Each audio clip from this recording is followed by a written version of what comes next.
Oh, here it is. What is going on, everybody, man? It's been a minute. You know, it was away, had some things to take care of.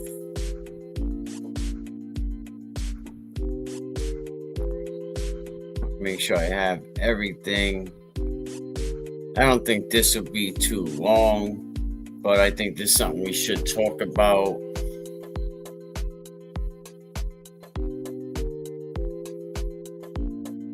What is going on, everybody? R.I.I.L had their principal meeting, and I was going over the minutes of that.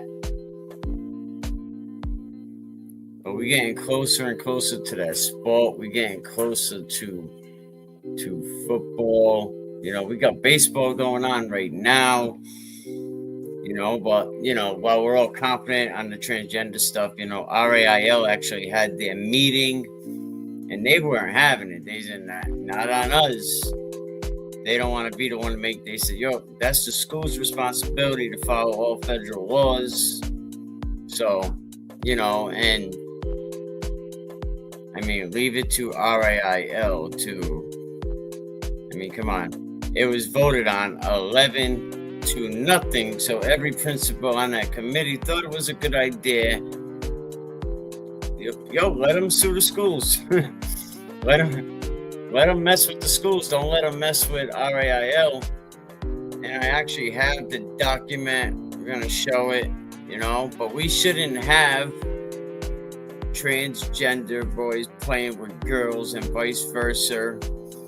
You know, it's just it's a fact, you know. But I got the document right here. You know, we'll go over that in a minute, and we'll also go over another document that was sent out to RIIL and all the schools saying, you know, listen, you have to change that. Don't worry, the kids will still be protected under the bullying statute, but transgender kids cannot be playing in biological girls' sports. You know, you can't have it. And R.I.I.L is like, you know, it seems like they did a lot to duck the smoke. The committee held.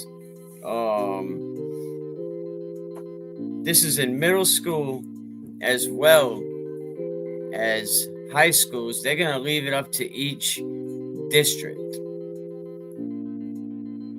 They're going to leave it up to each district, but we're going to talk about that, you know, and a few other things, because there's this organization, I think I just had them up on the screen, that sent this to RIIL, you know, basically, you know, telling them they better enforce it. And, you know, what do y'all think about that? You know, so R.I.I.L is saying, you know, not on us. It says, R.I.I.L recognizes the value of participation in interscholastic sports for all member school students, athletes. Member schools are responsible for ensuring compliance with all applicable state and federal law when determining gender-based. And I don't even think it's gender-based anymore. It's sex. There's two sexes, right? Male and female. So it should say, you know, depending on sex-based eligibility for participation. Per Article 2, Section 3B, proof of and maintenance of eligibility is the exclusive and continuing obligation of the principal of the school. They're putting it on the school. They say, I don't want to hear shit. You know, if anything, y'all can take, you know, attach whatever money you want from the school. But in a letter that clarifies effectively, immediately, the Department of Education Office for Civil Rights will enforce Title IX under the provisions of the Title IX rule, rather than recently invalidating the 2024 Title IX rule, according to lawful Title IX enforcement. I also have that letter that is up here as well.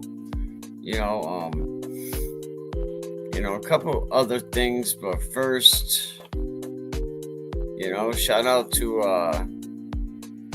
Beast Coast, my man Najee. Ready to dominate the field? Join Beast Coast Football Factory. Led by top coach Najee Barros, we elevate your game at all levels, where we offer expert training, unique techniques and drills, affordable rates, $25 per session, $40 for two. Don't miss your chance to work with the best. Contact Beast Coast Football Factory today to schedule your session and level up your game. Beast Coast Football Factory is a proud sponsor of Can We Keep It Real podcast.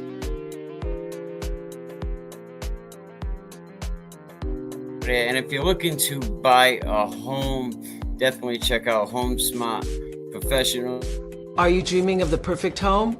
Your dream home doesn't have to be just a dream. Whether you're looking to buy or sell, Kathy Foisey from Home Smart Professionals Real Estate is here to make it a reality. Expertise in Rhode Island and Massachusetts, Kathy is ready to guide you every step of the way. Reach out today at 401-486-6587 or email kfoisey1@gmail.com.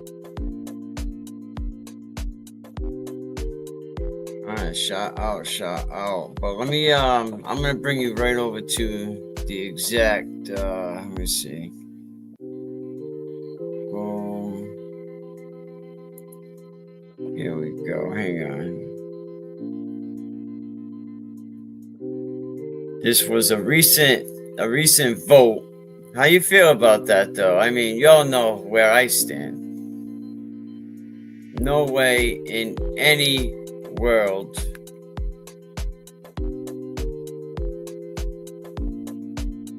should this even be condoned. So the Rhode Island Interscholastic League, this was March 7th at 10:30 a.m. Now these principal committee meetings are open to the public. So you can always go there, but it says the present members were 1, Colucci, Craven, Ward, Measures, Costa, Crowley, DeCicero, Fontaine, Green, Richard, and Salitro.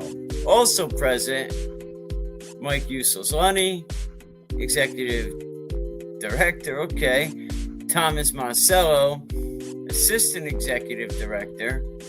If I had any advice to him, I would let someone else handle them RPI points this year. And don't finalize them till you have them all figured out, because you were all over the place last year.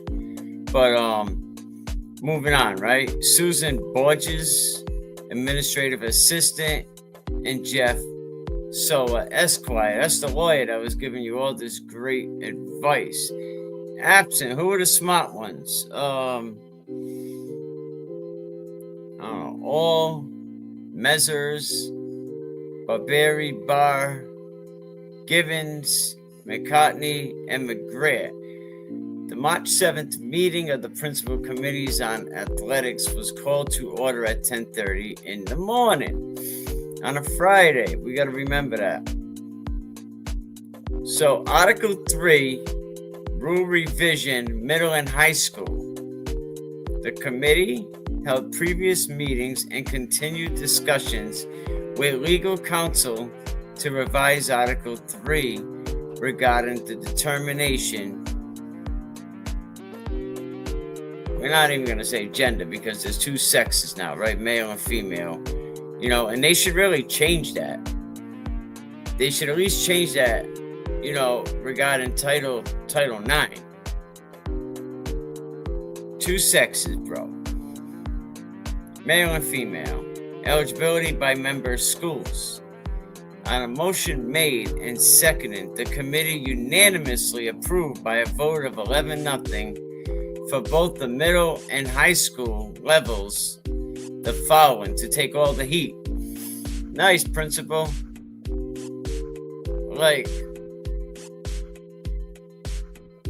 Why didn't RIIL? Like, why don't you just make it's a federal law, right?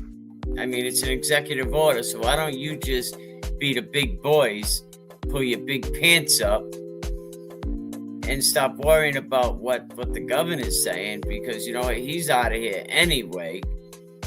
You know what I mean? So stop worrying about what he's saying, do the right thing, and get this shit taken care of.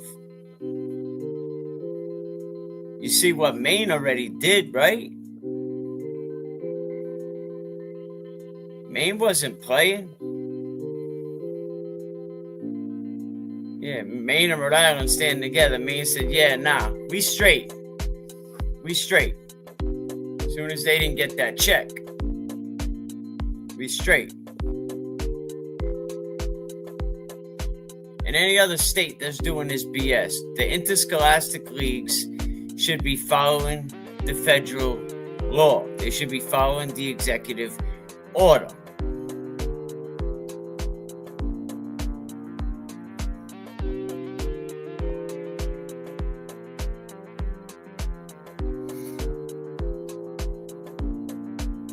So everybody up there voted for this crazy ass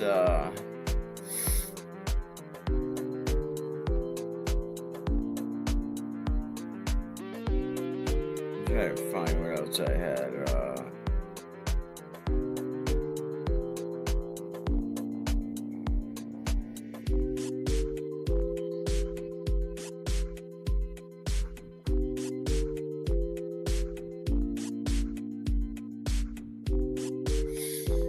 Everyone else was just okay with this.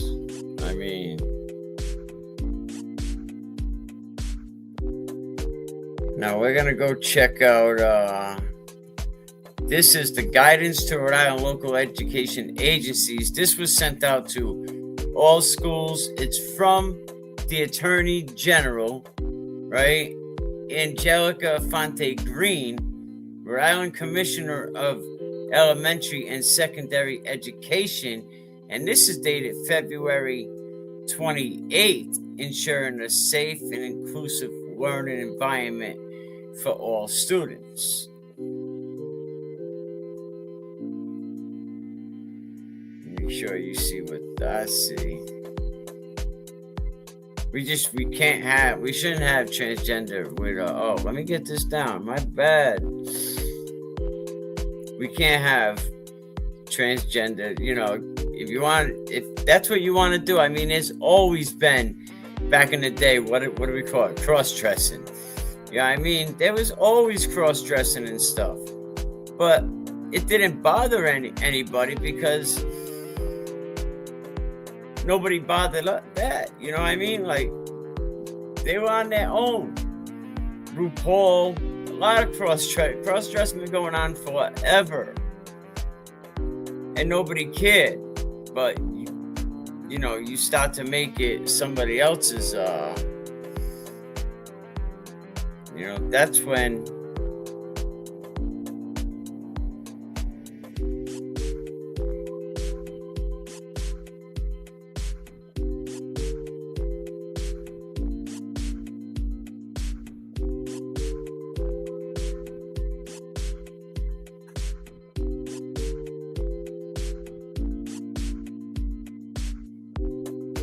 Give you all a minute to read this.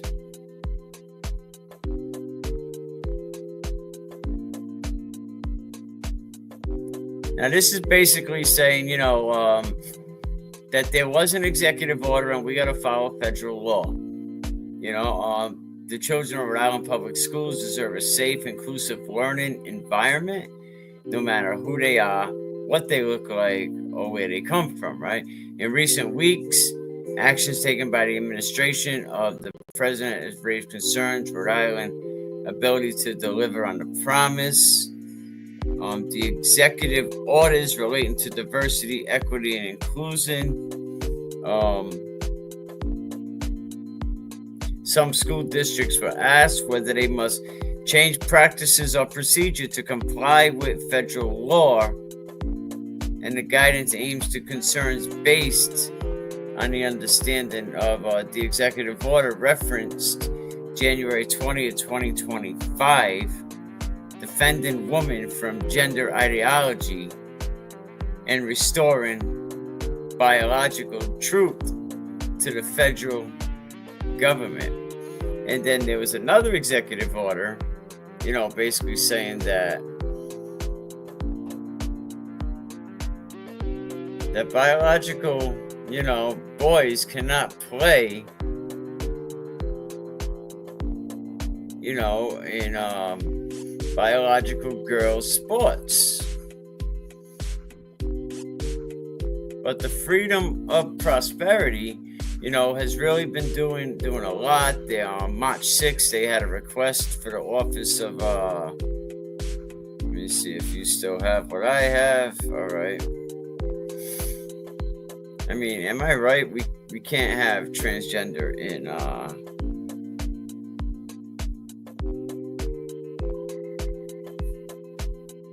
allowing transgender girls to compete in women's sports, it just undermines the opportunity for these girls. And I've been saying that for a long time. It takes away opportunities. It takes away their achievements. I mean, we always say it has to be a level playing field, and allowing and R.I.I.L being okay with saying, you know what, we're going to let the schools deal with it instead of just standing up for yourselves. All 11 of y'all should have just said, no, let's bite the bullet now and get it done. Come on, growing up. I always knew what a woman is. Michael Leonard, you don't know? But I knew there was a lot. Probably got, making some decent money over there. So, that's probably why you're all convinced. But this executive order, yes, I know people criticize it. We have a right. No, I don't think so. Yeah, you have a right to do whatever you want to do, but you don't, you violate Title IX. You don't have a right. Playing sports is not a right. It's a privilege. And if you want to play, you play the sex you were born. Everyone else is afraid to say it. But every coach you look at out there feels that way. Rhode Island feels that way. But people are afraid to put it in a comment section. People are afraid to say, nah, hell no. That should not be going on. Biological boys should not be playing in girls' sports. Busting up girls' faces with a volleyball. Breaking female records. How far has females came in this country? You all get this far and you stay quiet. How about all you father? You got little daughters and stuff. Imagine your little granddaughter or something is playing sports. Baseball, whatever it is, softball, and all of a sudden there's this 6'4" dude. That really puts the hurting on her. What right is right. I don't even know why we need an executive order for this, and I don't know why R.I.I.L, is just, they should just stand up, stand on their 10 toes, right? Finally stand up and say, there's an executive order, it's federal law, we might as well do this now. And say, listen, it can't happen.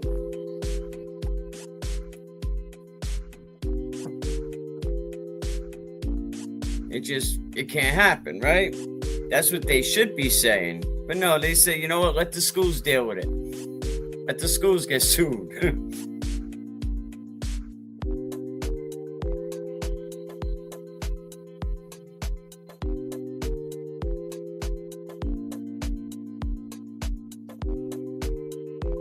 There's a lot of reasons. We see it.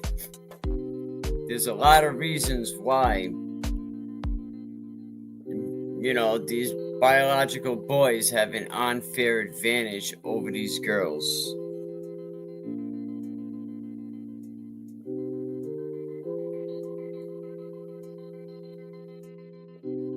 A major unfair advantage over these girls.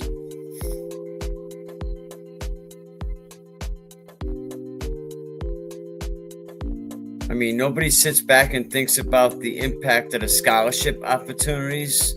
How about if your daughter loses out on a scholarship opportunity? And I even believe matter of fact, let me see something. I think it was on, let's skim through this. I think this was the timeline. I see March 27th, media release. Oh, here we go. Jane Doe sues R.I.I.L after secretly transitioned daughter suicide attempt.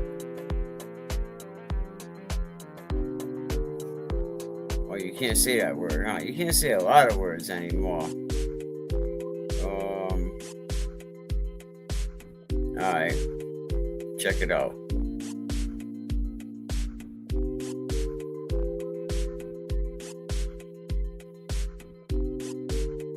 Last evening, the Law Center at the Rhode Island Center for Freedom and Prosperity filed a complaint in Rhode Island Superior Court against Angelica Infante Green in her capacity as Commissioner for the Rhode Island Department of Education, seeking to strike down the Commissioner's 2018 regulations 200 R.I.C.R. 3010-1 dealing with sexual gender identity. The complaint also includes a motion for a preliminary injunction petition the court to immediately bar enforcement of the regulations. On February 13th, the Law Center filed a legal letter requesting R.I.I.L to repeal the regulations, claiming it has no basis in state law and is contrary to federal law. Another letter from R.I.I.L denied the request. Yesterday's Superior Court filing is a prescribed next step in the appeals process. The complaint lists Jane Doe as a plaintiff whose tragic story can only be attributed to the misguided policies and egregious actions of the public school district, which were based on R.I.I.L's regulations in question, as well as their guidance on transgender issues. Horrible story. According to this complaint, unknown to the plaintiff, her daughter, as an 8th grader, began to socially transition to a boy at school with the help of the school personnel. Imagine that. Imagine this is you, your kid, your little girl.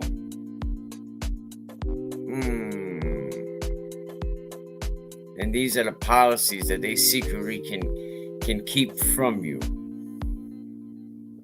This is your little girl. This is your granddaughter. This is your niece, your 8th grader.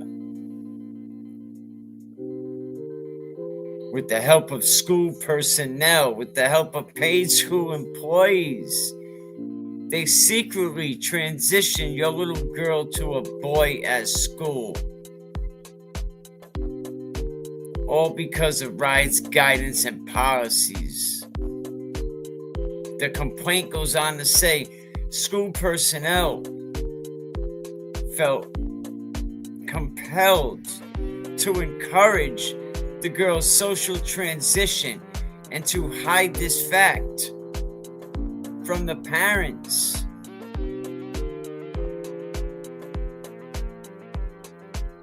Oh, it makes you want to cry. 10 years later, in the spring of 2024, as a 10th grader, the girl attempted, you You already know. Yup. Attempted that S word.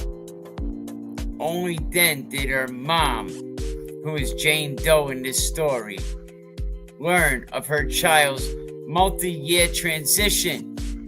The mom didn't even know.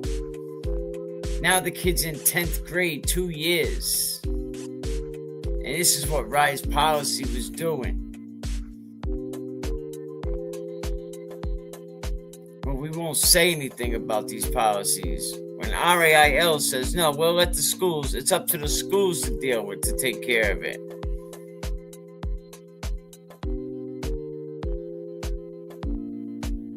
It could no longer be denied that these non-science-based policies have caused a lot of harm to real people.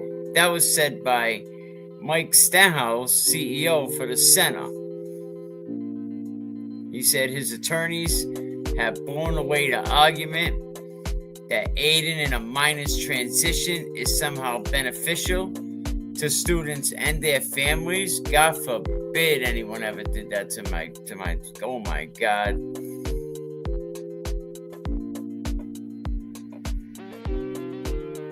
What's a parent supposed to do? Just be quiet? While they turn your little girl into Skip?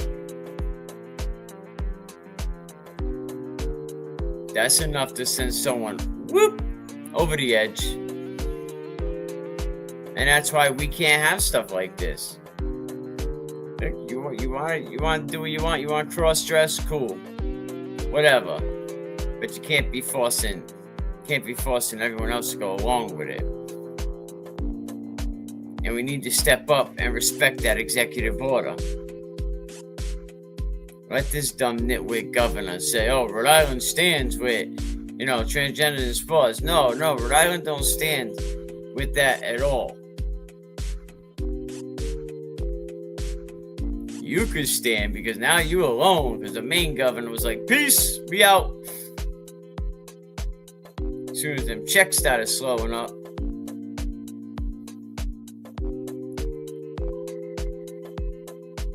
More details of this story are expected to be publicized, including how she lost her school district job as a result of her daughter's secret transition.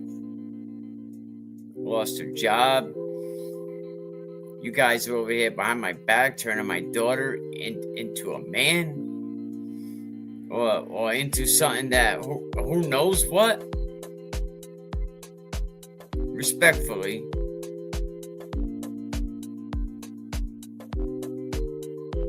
So when they ended up taking this, when they take this to court, it was two legal arguments detailed in the Superior Court complaint. First, that R.I.I.L purposely miscited state law to justify its 2018 regulations.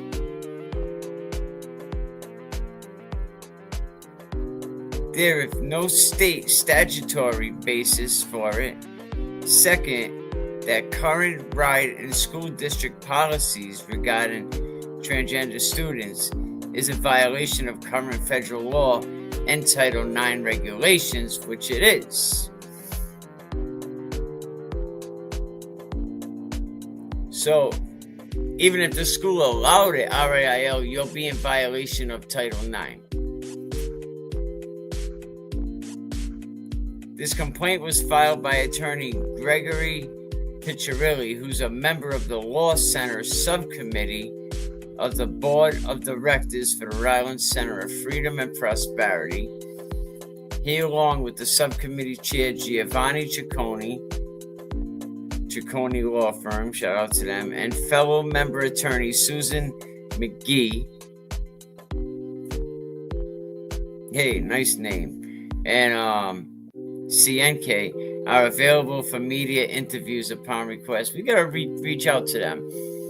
So the school was secretly at 8th grade transitioning to boy, or the transitioning to girl, someone's little daughter. Imagine that being your little girl.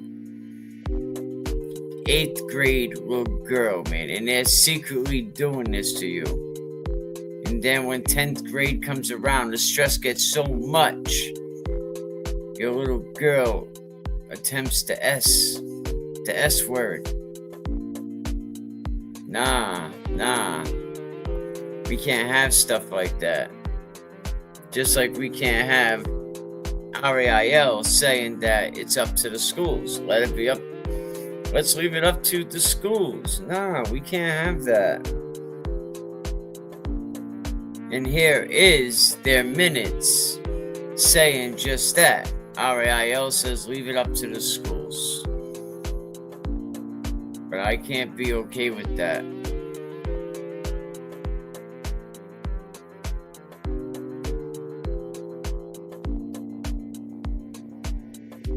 I cannot be okay with leaving it up to the schools. But again, man, this is Can We Keep It Real podcast, man. Thank you for coming over here while we discuss these impression issues that are impacting our athletes today. I'm your host, Mikey. Shout out to y'all. Big shout out to the people that make this possible. And a quick disclaimer, under Section 107 of the Copyright Act of 76, allowance is made for fair use for purpose such as criticism. Criticizing your ass, comments, news reporting, teaching, scholarship, and research. Fair use is a use permitted by copyright statute that might otherwise be, infringing nonprofit educational or personal use tips, the balance in favor of fair use. Listen, you want to support the podcast, man, you can hit me up on Cash App. You want to sponsor a show, you want to help me out that way so we can continue to bring these stories to you and talk about it. Big shout out to our sponsors, Home Smart Professionals looking to buy or sell a home. Big shout out to my son, little Eric Ruby. You know what I mean? Promote your product to my audience, man. Hit me up. And here's our boy Dan McKee saying, Rhode Island and the Maine governor stand together. The Maine governor was like, hell no. I ain't stand with who? Maine governor was like, I'm out. We are out of here. Maine governor said, I don't think so. But yeah, that's a sad story. 8th grader, by the time the kid gets into 10th grade, it attempts the big S. And we can't have that, right? We can't have that. But let me get this ugly mug's face out of here, man. And he's definitely gonna lose that race. So while you have this governor, while you have the directors over here doing their thing, trying to, don't be worried about them. Be worried about the parents. And I wouldn't hesitate to pull my kid off a team if they said, hey, this biological boy is now playing on your daughter's team. Nah. You know what I mean? So I hope all the school districts are doing the right thing and not allowing biological boys on girls' team, biological girls on boys' team, vice versa. That's just corny. Ready to dominate the field? Join Beast Coast Football Factory. Led by top coach Najee Barros, we elevate your game at all levels, where we offer expert training, unique techniques and drills, affordable rates, $25 per session, $40 for two. Don't miss your chance to work with the best. Contact Beast Coast Football Factory today to schedule your session and level up your game. Beast Coast Football Factory is a proud sponsor of Can We Keep It Real podcast. Are you dreaming of the perfect home? Your dream home doesn't have to be just a dream. Whether you're looking to buy or sell, Kathy Foisey from HomeSmart Professionals Real Estate is here to make it a reality. Expertise in Rhode Island and Massachusetts, Kathy is ready to guide you every step of the way. Reach out today at 401-486-6587 or email kfoisey1@gmail.com. Throughout the football season, every Friday night, we bring you exclusive sideline access and post-game interviews. We go straight to the head coaches, asking tough questions live with no edits. Just real, honest conversations. We're now seeking sponsorships for our platform. Both businesses and individuals can support us through booster ads, helping to amplify our reach and impact. Your support means the world to us, and together we can continue to provide the coverage our community deserves. We're reaching out for your help. Any small donations, even as little as the cost of a cup of coffee, can make a huge difference in keeping our platform alive and thriving. Can We Keep It Real podcast is brought to you by Beast Coast Football Factory and HomeSmart Professionals. Please consider joining our team today. Hey Adam, how you been? This is Bobby Peugeot from Providence, Rhode Island. I'm at a legendary place, Ponyville, New York system in Providence, Rhode Island. Established in 1946, 4 generations of the Stevens family. I've been running this place with a secret recipe for the wieners, unlike anywhere else in the world. Rhode Island is known for a couple of great things, being huge Sox and Yankees fans, the beaches of Narragansett and Newport, and the food. Providence is world renowned for restaurants, but when it comes to lunch to late night, everybody comes to Ponyville, New York system for one thing, the wieners. It's a secret recipe passed down for 4 generations of the Stevens family. Steamed bun wrapped around the wiener with a secret meat sauce, grand mustard, fresh onions, celery salt. Guys come in late night, order 2 tray all the way. This is how I like them, all the way, perfect, with a coffee milk. Also, vintage Rhode Island, so nowhere else in the country. I challenge you, Adam, to come here and break the record. 14 wieners in 45 minutes is the record.